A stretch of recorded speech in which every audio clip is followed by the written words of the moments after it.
The day on which lawlessness reared its ugly head at Blandings Castle was one of singular beauty.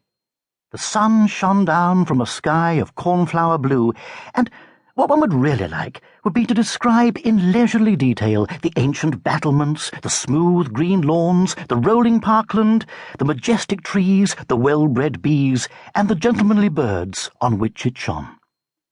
But those who read thrillers are an impatient race.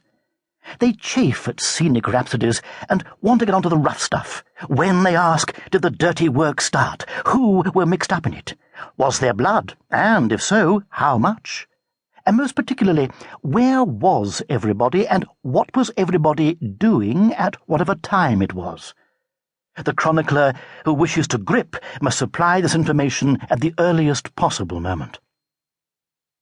The wave of crime, then, which was to rock one of Shropshire's stateliest homes to its foundations, broke out towards the middle of a fine summer afternoon, and the persons involved in it were disposed as follows. Clarence, 9th Earl of Emsworth, the castle's owner and overlord, was down in the potting shed, in conference with Angus McAllister, his head gardener, on the subject of sweet peas.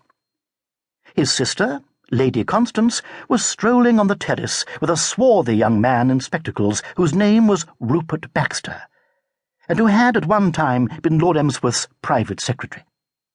Beach, the butler, was in a deck chair outside the back premises of the house, smoking a cigar and reading Chapter 16 of The Man with the Missing Toe. George, Lord Emsworth's grandson, was prowling through the shrubbery with the air gun, which was his constant companion. Jane, his lordship's niece, was in the summer house by the lake. And the sun shone serenely down on, as we say, the lawns, the battlements, the trees, the bees, the best type of bird, and the rolling parkland. Presently, Lord Emsworth left the potting shed and started to wander towards the house. He had never felt happier. All day his mood had been one of perfect contentment and tranquillity, and, for once in a way, Angus McAllister had done nothing to disturb it. Too often, when you tried to reason with that human mule, he had a way of saying, and looking Scotch, and then saying, and looking Scotch again, and, after that, just fingering his beard, and looking Scotch without speaking, which was intensely irritating to a sensitive employer.